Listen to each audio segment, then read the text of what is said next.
Bienvenue dans cette nouvelle vidéo. Aujourd'hui je vous retrouve pour faire une petite vidéo update lecture.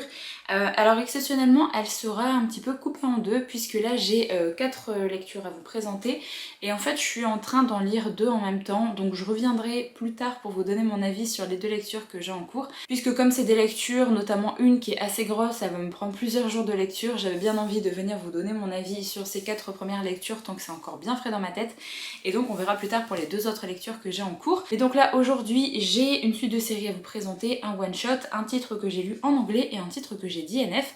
Donc il y a déjà pas mal de petites choses à faire. Concernant la suite de séries que j'ai découvert, c'est The Gilded Cage de Lynette Noni qui est sorti aux éditions Hachette. C'est donc le tome 2 de cette trilogie de fantasy young adulte. J'avais vraiment adoré le premier tome, donc j'étais très contente de me plonger dans ce tome 2. Surtout vu la fin du premier tome, on part vraiment dans une direction très différente, puisque dans le premier tome, on va suivre Kiva, enfermée dans une prison depuis quasiment 10 ans. Elle était arrêtée en même temps que son père, son père en fait avait été jugé un petit peu complice des rebelles à cette époque, et en fait ils l'ont emmenée en même temps que lui, vu qu'elle était à côté quand ils sont venus l'arrêter. Donc elle est depuis une dizaine d'années dans la prison de Zalindov, qui est une prison assez compliquée. On n'a pas vraiment une espérance de vie très longue lorsqu'on est amené là-bas en tant que prisonnier, et donc elle va quand même réussir à survivre grâce à son père, puisque son père va un petit peu la former en tant que guérisseuse, vu que lui-même était un guérisseur, et elle va finir par se faire une place dans cette prison justement en tant que guérisseuse. Et en fait dans le premier tome il va y avoir une prisonnière qui va arriver et qui va un petit peu chambouler toute la vie paisible de la prison, puisque c'est la reine rebelle qui a été arrêtée. Cette reine rebelle est arrivée malheureusement dans un état pas forcément très bon au niveau santé, et Kiva va faire tout son possible pour essayer de la soigner. En fait on va vouloir juger la reine rebelle et on va dire qu'elle va devoir participer à 4 épreuves pour justement son jugement, donc 4 épreuves qui sont liées par rapport à la magie de cet univers, des épreuves qui correspondent aux 4 éléments qui sont liés à la magie, sauf que forcément la reine rebelle est inconsciente depuis qu'elle est arrivée dans la prison. Suite à des petits événements que je vous laisse découvrir dans le premier tome, Kiva va se porter un peu volontaire pour passer les épreuves à la place de la reine rebelle, et on va suivre un peu cette histoire dans le premier tome. On a une entrée dans l'univers qui est assez facile puisqu'on est vraiment dans un huis clos, dans une prison. Les épreuves qui sont amenées, on a également une petite présentation des personnes qui sont au niveau de la royauté, et également on a une petite présentation du mouvement rebelle dans le premier tome. Je vous laisse découvrir. Dans ce tome 2, on n'a clairement pas le même rythme et la même ambiance que dans le premier tome, vu qu'on est vraiment en dehors de la prison. On n'est pas du tout dans cette ambiance assez glauque, je trouve, qui m'avait beaucoup plu dans la prison. Mais j'ai quand même bien aimé cette ambiance de ce tome 2, puisqu'on découvre beaucoup plus de choses justement sur les personnes qui sont à la tête de ce royaume, de la reine, au niveau des héritiers également, donc on a beaucoup d'informations par rapport à ça, sur comment vivent les gens également à l'extérieur de la prison aussi, et également beaucoup plus d'informations sur le mouvement rebelle. On a des parties où on est vraiment à l'intérieur de ce mouvement rebelle, mais je vous laisse vraiment découvrir pour pas vous spoiler. J'ai vraiment bien aimé ce deuxième tome. Alors c'est clair et net qu'on n'a pas du tout la même ambiance, et que si je comparerais l'ambiance entre les 2 premiers tomes, j'ai largement préféré le premier tome parce que j'avais bien aimé cet effet huis clos. Mais j'ai quand même bien aimé parce qu'on a beaucoup d'informations sur le reste de l'univers, et on a vraiment l'univers qui s'étoffe au fur et à mesure. Bien aimé Kiva, même si je trouve qu'à certains moments elle donne des informations et elle dit des choses qu'elle ne devrait pas du tout. Rend du coup un aspect de l'histoire assez facile, puisque certaines personnes ont des informations juste grâce à elle et parce qu'elle a parlé, et voilà. Il y a certains moments où du coup je me suis dit mais en fait t'es bête, pourquoi tu dis ça, pourquoi tu parles comme ça à tout le monde. Du coup il y a certains moments où les actions de Kiva étaient pas forcément très crédibles sur des petites choses, mais j'ai quand même bien aimé, surtout au niveau de la fin. On a encore pas mal de petits retournements de situation par rapport à l'histoire et par rapport à tout ce qui est géopolitique dans cet univers. On a passé un bon moment avec ce tome 2. Il y a un peu de longueur je dirais, surtout au niveau du début. Il y a une romance également qui arrive dans ce tome 2. J'ai hâte d'avoir le tome 3 parce que je pense que ça va être un final plus explosif en fait que ce tome 2, mais j'ai bien aimé, franchement j'ai bien aimé. Je préfère le premier tome, mais ce tome 2 n'a pas été décevant, il n'a pas trop souffert justement du syndrome du tome 2, à part je dirais au début parce qu'il y a un peu de lenteur, puisqu'on retrouve nos personnages après la situation du premier tome, et en fait on a vraiment une découverte de l'univers également qu'on n'avait pas dans le premier tome, donc forcément il n'y a pas trop d'action quand on découvre l'univers grâce à ce tome 2, mais j'ai bien aimé les personnages. J'ai été surprise par certains événements de la fin, donc voilà, moi je suis très contente de ma lecture du tome 2 et j'espère que le tome 3 arrivera cette année pour que j'ai encore tous les éléments en tête et pour que je n'oublie pas certains trucs. Voilà pour ma petite découverte de ce tome 2. Alors ensuite, je vais vous parler d'un roman que j'ai reçu de la part de la maison d'édition Gallimard Jeunesse, c'est Ne pars pas sans moi de Jennifer Niven et David Levithan, qui est un roman contemporain sous forme épistolaire. Dans cette histoire, en fait, on va suivre l'histoire d'un frère et d'une sœur qui vont s'écrire et qui vont se parler grâce à un échange de mails. Au début du roman, en fait, on va suivre Ezra, qui est un jeune adolescent qui va voir un petit peu sa vie basculer vu que sa sœur a disparu du jour au lendemain. Il ne l'avait pas du tout prévenu qu'elle allait partir comme ça. Il est assez étonné puisqu'il a quand même une relation assez proche avec Béa, qui est donc sa sœur. Lorsque sa mère va s'apercevoir que Béa est partie, forcément elle va essayer de trouver des informations, essayer de savoir ce qui s'est passé. D'abord elle pense qu'Ezra est au courant, sauf que lui ne l'est pas, et lui va essayer d'aller trouver des petites réponses dans la chambre de sa sœur. Et il va trouver juste une adresse mail qui est bien cachée, qui a été mise à un certain endroit pour que ce soit uniquement Ezra qui trouve cette adresse mail. Pendant toute l'histoire, on va suivre cet échange de mails entre Béa et Ezra. Ezra qui va essayer de comprendre pourquoi sa sœur est partie comme ça du jour au lendemain sans forcément lui parler avant. Alors lui veut à tout prix garder contact avec sa sœur parce que c'est la personne qu'il aime le plus en fait dans l'univers, clairement. Avec sa mère et son beau-père, ça se passe pas forcément très bien et on comprend que c'est suite à ça également que sa sœur est partie de la maison, puisqu'ils ont un beau-père depuis quelques années. Malheureusement, son beau-père a eu une influence assez négative sur sa mère et sa mère en fait a un comportement assez exécrable envers ses enfants depuis qu'elle côtoie cet homme-là. Donc ça se passe pas forcément très bien à la maison, que ce soit harcèlement moral, maltraitance et violence physique. On aborde vraiment ces thématiques dans ce roman-là. On va essayer de comprendre un petit peu la situation de famille entre l'échange d'emails entre Béa et Ezra tout au long du roman. Et on va également avoir plus d'informations sur pourquoi Béa est partie à un endroit précis. Et voilà, on va graviter autour de cette famille. Également pas mal de personnages secondaires qui vont être importants dans l'histoire, qui vont être importants pour Béa et Ezra dans leur vie. Donc on va comprendre un petit peu qui ils sont et pourquoi en fait ils sont importants comme ça.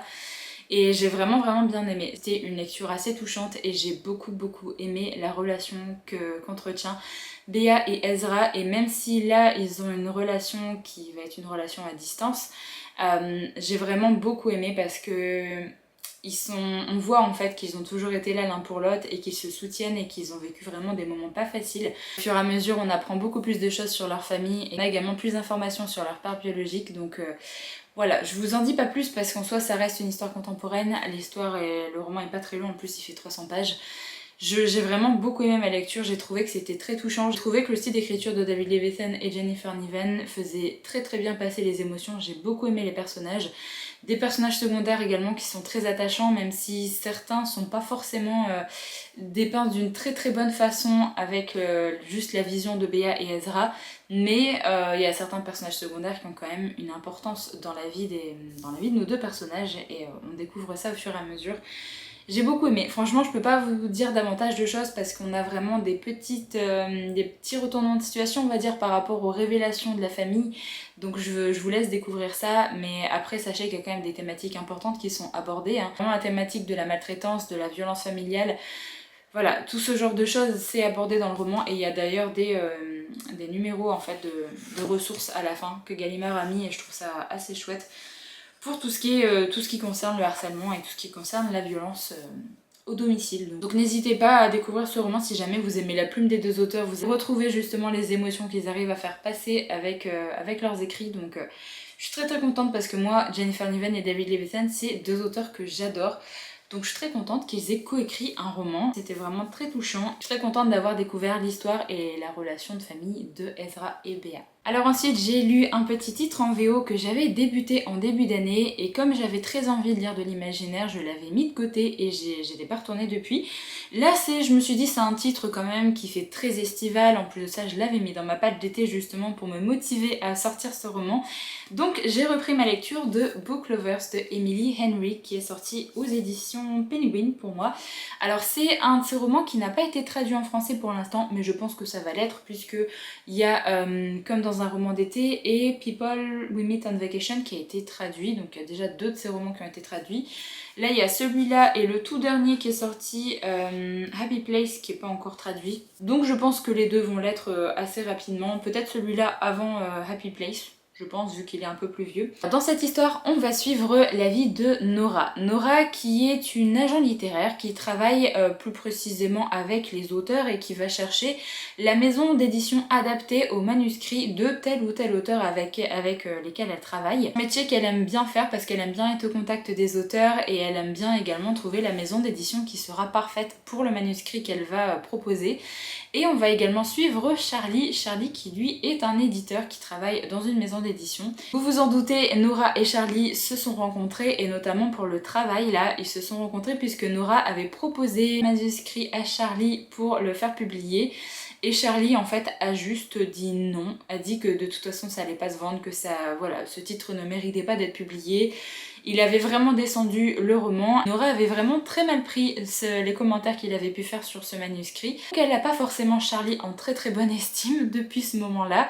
Et surtout que Nora a réussi à faire publier ce manuscrit dans une autre maison d'édition et que depuis c'est devenu un best-seller, donc elle est très contente d'elle. Donc là on est quelques temps plus tard où Nora va partir en vacances avec sa sœur qui attend un nouvel enfant, je crois qu'elle en a déjà 2 et là ça doit être son 3e, quelque chose comme ça. Et en fait elle souhaite passer un mois de vacances avec sa sœur à Sunshine Falls qui est le lieu justement où se déroulait le best-seller qu'elle a réussi à faire éditer. Donc elle va partir en vacances un mois avec sa sœur, essayer de passer du temps avec elle avant que sa sœur ne soit prise par son nouvel enfant. Donc elles veulent passer du temps ensemble, surtout qu'elles ont une relation assez fusionnelle depuis quasiment tout le temps. Donc elles vont passer du temps ensemble. Malheureusement, lorsque Nora va arriver là-bas, elle va s'apercevoir qu'il y a Charlie qui est également présent là-bas. Elle va essayer de se cacher parce qu'elle veut pas forcément lui parler vu qu'elle pense que c'est quelqu'un de pas très aimable, mais au fur et à mesure ils vont tomber l'un sur l'autre et en fait ils vont essayer de retravailler ensemble pour un nouveau manuscrit. Là en gros pour le résumé, je vous laisse découvrir un petit peu les subtilités de la rencontre de Nora et de Charlie là-bas. Franchement j'ai vraiment passé un super bon moment de lecture avec ce titre là, j'aime beaucoup la plume de Emily Henry. Je trouve qu'il y a toujours une partie assez comique dans ses romans puisque là par exemple sa sœur a décidé de créer une liste de choses à faire ce mois de vacances et des choses qu'elle-même ne va pas faire puisqu'elle est enceinte et qu'elle ne peut pas forcément tout faire, mais vu que sa sœur est une personne célibataire, en fait elle veut que sa sœur parte en date avec quelqu'un qui habite à Sunshine Falls, que sa sœur se fasse une couleur pour les cheveux, enfin pas mal de petites choses qui sortent vraiment de l'ordinaire. Elles veulent vraiment passer du bon temps là pendant ce mois de vacances. J'ai vraiment adoré la relation qu'il y avait entre Nora et sa sœur. C'est vraiment, je trouve, le point principal du roman. Je pensais vraiment qu'on allait être dans une rom-com, c'est-à-dire vraiment une comédie romantique. La romance, en fait, serait beaucoup plus importante que ça dans le roman. Et là, ça n'a pas été le cas. La romance est présente, il y a une romance. Et la romance est présente, elle se met en place assez doucement.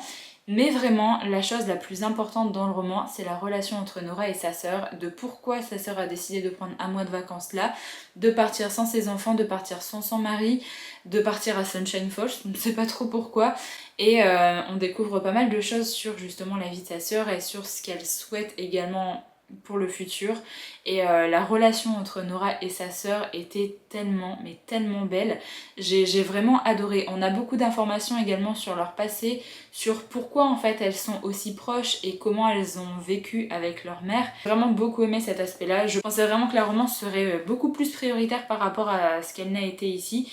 Mais en soi, j'ai quand même bien aimé. J'ai trouvé que la romance était très chouette, mais j'ai beaucoup aimé la relation entre Nora et sa sœur. Avec les petits côtés assez drôles tout au long du roman, je trouve qu'on s'ennuie pas. Ça parle de 2 personnes qui travaillent dans les livres, forcément, moi j'ai vraiment adoré. En plus de ça, il y a une librairie là où ils vont à Sunshine Falls. On va essayer de leur donner un petit peu de peps, tout ça, donc... Ça parle de livres, il y a une belle relation entre 2 sœurs, il y a une petite romance. Une lecture je trouve qui est parfaite pour cet été parce que les 2 sœurs partent quand même un mois en vacances, donc voilà, j'ai vraiment beaucoup aimé. J'ai beaucoup aimé les personnages, donc je peux que vous conseiller si jamais vous lisez en anglais, et si jamais vous lisez pas en anglais, dès que ça sort en français, n'hésitez pas à vous jeter dessus. Alors le 4e roman que je vais vous présenter, malheureusement c'est un titre que je n'ai pas lu jusqu'au bout, je l'ai DNF au bout d'une centaine de pages. J'avais mis ce roman dans ma pile à lire de l'été, j'étais très hypée quand même pour le lire parce que c'est un best-seller, c'est un titre qu'il faut avoir lu une fois dans sa vie, enfin vous savez ce genre de roman qui se trouve dans ce genre de liste justement. Ça l'a pas fait avec moi, malheureusement. J'ai tenté de lire Le Maître des Illusions de Donna Tartt, et je n'ai pas réussi à rentrer dedans. J'ai vraiment eu beaucoup de mal avec les personnages. En soi, j'avais bien envie de découvrir ce livre-là puisqu'on est un petit peu sur le pilier du genre de Dark Academia. Je me suis lancée dedans et en soi l'écriture pour un roman qui date d'il y a 30 ans, ça se lit quand même assez bien. Peut-être que j'ai une édition où la traduction a été retravaillée, ça je sais pas. Mais en soi, j'avais bien envie de lire ce livre-là, puisqu'on va suivre un jeune homme qui va partir à l'université. Lui, en fait, veut faire des études de lettres. Il a fait du grec ancien pendant 2 ans et il souhaite continuer ça à l'université. Parce que lorsqu'il va arriver là-bas, il faut dire que le professeur de grec est quelqu'un d'assez particulier et qui n'accepte pas beaucoup de monde dans sa classe. Il va vite s'apercevoir qu'en fait il n'y a uniquement que 5 élèves qui suivent sa classe de grec ancien et que malheureusement le professeur n'accepte personne d'autre. Il a même été se présenter et le prof l'a rembarré directement en disant que son cours était complet et qu'il n'acceptait personne d'autre. Mais au fur et à mesure, il va tomber sur les personnes qui font partie de ce cours, il va les entendre parler justement de grec et il va se mêler un petit peu à la conversation. C'est l'entrée de notre personnage justement dans cette université. Je vous en dis pas forcément plus parce que moi je suis pas allée très très loin dans ma lecture, mais dans le prologue on sait juste qu'il y a quelqu'un qui est mort. Potentiellement nos persos principaux vont être liés à cette mort. Voilà, donc le but de ce livre c'est également de savoir ce qui s'est passé et qui a tué cette personne. Voilà, je vous en dis pas plus, je veux une petite coupure caméra, mais là ça a l'air d'être bon. Alors, je vais pas rester forcément très longtemps à vous donner mon avis sur ce titre-là, vu que j'ai lu que 100 pages sur les 800, donc c'est vraiment pas énorme, et j'ai pas envie non plus de dire des choses qui ne sont pas vraies dans la suite du roman. Moi en soi, pourquoi ça l'a pas fait alors, le style d'écriture, comme je vous disais, ça allait. C'est juste que je trouve qu'il y a beaucoup de descriptions. Autre chose qui m'a pas forcément plu, c'est que j'ai trouvé les chapitres très longs. Là, le premier chapitre commence page 17, il se termine page 71. C'est pas écrit très gros, hein, donc ça fait quand même des très longs chapitres. C'est pas quelque chose que j'apprécie plus que ça. Et j'ai pas forcément beaucoup aimé la façon dont s'exprimaient les personnages. Lorsque par exemple notre perso principal parlait aux gens qui font partie du cours de grec ancien, déjà, ils ont commencé à avoir une conversation sur du grec. J'ai absolument rien compris à ce qu'ils disaient, vraiment. Et ensuite, la façon de parler d'un des personnages assez hautaine, mais même pas assez, très hautaine. J'aime pas trop ce genre de personnage-là. Personnage qui n'hésite pas à vous rabaisser juste en vous parlant comme si vous n'étiez qu'un caca et que vous ne valez rien à ses yeux. Voilà, je suis pas très fan de ce genre de personnage et là malheureusement j'avais clairement l'impression qu'on allait partir sur des personnages comme ça. Voilà, ça m'a pas plu, j'ai pas accroché plus que ça et j'avais pas envie de me faire 800 pages d'un roman qui ne m'a pas hypé dès le départ. J'ai pas mal de personnes qui sont venues me voir sur Insta quand je l'ai présenté et que j'ai dit que je l'avais DNF et qui m'ont dit que certains ont essayé de le lire jusqu'au bout et malheureusement ça n'a pas été une très franche réussite. Donc ça me rassure quand même de ne pas être seule dans cette défaite hein, de découverte de classiques comme ça.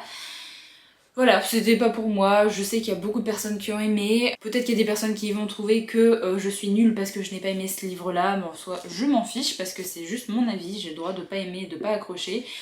Voilà, j'ai tenté, j'ai pas été hypée plus que ça, donc je vais pas continuer parce que j'avais peur que ça me crée une panne de lecture également de m'obliger à lire un roman de 800 pages qui ne m'a pas donné envie de continuer dès le départ. Donc voilà, j'ai préféré arrêter là, comme ça j'ai pas de grosses déceptions et je suis pas bloquée dessus pendant un mois. Donc voilà pour cette première partie d'update lecture, je vous retrouve du coup tout de suite pour vous, mais un peu plus tard pour moi, pour vous donner mon avis, je pense déjà sur les 2 lectures que j'ai en cours. Je reviens quelques jours plus tard pour terminer cette update lecture. J'ai 2 lectures à vous présenter, une que j'ai oublié de vous présenter la dernière fois, et en fait je pensais avoir terminé le gros livre que je suis en train de lire, sauf que ben c'est pas le cas. Mais je me suis dit que là vous présenter déjà 2 lectures, ça allait faire un bon update, et donc je vous présenterai la lecture que j'ai en cours plus tard quand je l'aurai terminée.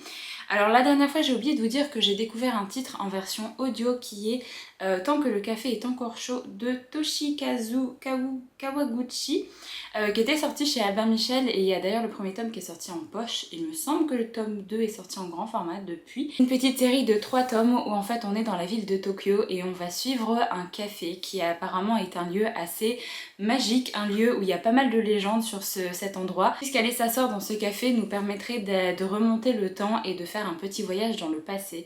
Et on va suivre suivre 4 petites histoires qui sont liées à ce café pendant ce premier tome. 4 histoires où on va suivre des destins vraiment très différents et des histoires très différentes également, et on va comprendre un petit peu le mécanisme justement de cette petite légende, comment les gens peuvent remonter dans le passé et pourquoi en fait ils le font.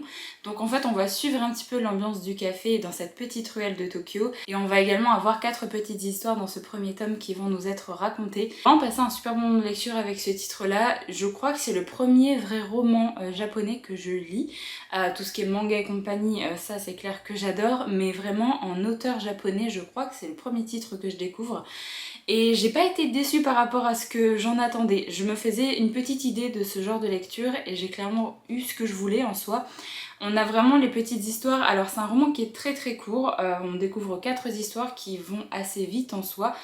Mais j'en attendais pas forcément plus de ce roman parce que j'attendais qu'on nous décrive des situations, qu'on apprenne à connaître quelques personnages et qu'on apprenne à connaître ce lieu un petit peu magique. En même temps sans forcément rentrer trop dans les détails, de vraiment avoir cette petite pudeur par rapport à certains événements et à certains sentiments que les protagonistes vont avoir au fur et à mesure de notre découverte de l'histoire. Et c'est vraiment ce que j'ai eu, c'est vraiment tout en délicatesse au niveau de la mise en place des histoires, au niveau des sentiments des personnages. C'est vrai qu'il y avait quand même une certaine retenue dans la plume en fait de l'auteur et j'ai vraiment beaucoup aimé ça. Je vais pas forcément vous dire davantage de choses sur le résumé parce que ça va vite vous spoiler vu qu'on a vraiment 4 petites histoires qui vont s'enchaîner. On a des histoires avec des personnages qui sont dans le café, du coup on apprend plus de choses également sur les personnes qui travaillent là-bas, mais on a également juste des personnes lambda qui viennent parce qu'ils ont entendu un petit peu la légende de ce café et ils veulent essayer justement de remonter dans le passé. On découvre notamment avec la première histoire les petites règles qui doivent être respectées pour remonter dans le temps. Sinon, on a des histoires où par exemple on va parler d'histoires de couple, on va parler de maladie, on va parler de parentalité également, donc voilà, il y a pas mal de petites thématiques qui sont abordées dans le roman et moi j'ai beaucoup aimé. Franchement j'ai passé un super moment de lecture. Je pense que je lirai le tome 2 dans pas longtemps. Je sais pas s'il est dispo en audio également parce que là l'audio du premier tome était vraiment très chouette. Et des petites séparations au niveau des différentes histoires, c'était vraiment très chouette à écouter.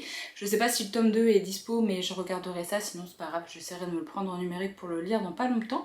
Mais vraiment très chouette découverte. Je suis très contente de l'avoir lu parce que c'est un titre que j'avais vu beaucoup passer quand il avait été traduit en anglais et j'avais bien envie de le découvrir aussi. Je suis très contente d'avoir sauté le pas et je regrette pas du tout ma découverte. Et si jamais vous avez lu d'autres titres écrits par des auteurs ou des autrices japonaises, n'hésitez pas à me dire ça dans les commentaires parce que c'est vrai que je suis très novice là-dedans. J'aimerais bien découvrir davantage d'auteurs et d'autrices de cette nationalité et voilà, si jamais vous avez des recos à me faire, n'hésitez pas. Ensuite, le dernier roman que je vais vous présenter dans cette update lecture, c'est La fiancée du dieu de la mer de Axio qui a été publié chez Lumen.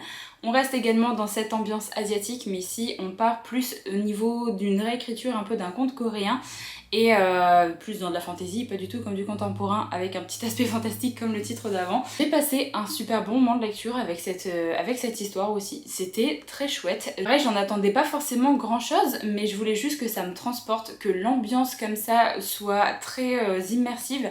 Et ça a clairement été le cas dans cette histoire.